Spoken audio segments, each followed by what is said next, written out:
Et pour cela, Milka vient de se faire condamner par un tribunal allemand et c'est une première, Emmanuel Combe. Oui, c'est une première en Europe. Alors la shrinkflation, c'est ancien, ça a une bonne dizaine d'années.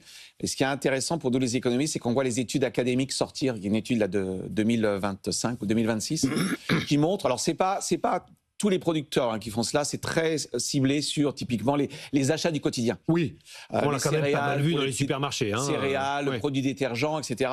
Par exemple, aux États-Unis, il y a une étude très intéressante qui montre que c'est à peu près 2% des produits. Mais ce qui est intéressant, c'est pas seulement la quantité, c'est la hausse de prix implicite. Parce que si vous réduisez les quantités sans bouger le prix, ça revient en fait à faire monter le prix. Mais souvent, c'est les deux d'ailleurs. C'est ceinture et bretelles. On réduit et on augmente le ça équivaudrait, sur les statistiques, à une hausse de prprix de 12%. Je veux dire, c'est énorme. Oui. Alors c'est là que ça devient intéressant. C'est de l'inflation cachée. Parce que si je vous annonce que votre paquet passe de 10 euros à 11,20 €, 12%, ou 12 euros plutôt, vous allez me dire, mais non, 11,20 €, vous allez me dire, mais attendez, moi je vais changer de producteur.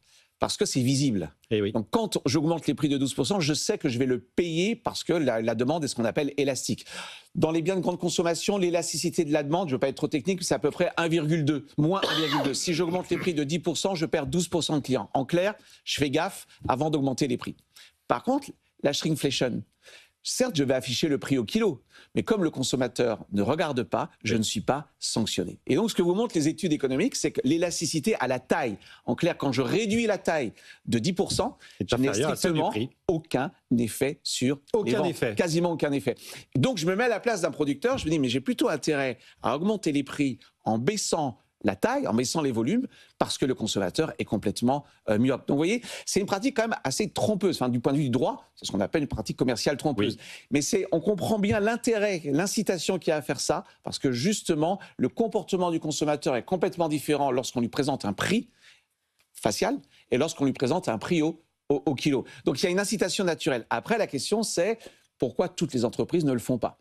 Et à mon sens, elles ne le font pas parce qu'elles se disent que c'est peu probable qu'elles soient détectées. Qui va aller regarder le prix au kilo? Enfin, en tout cas, pas moi.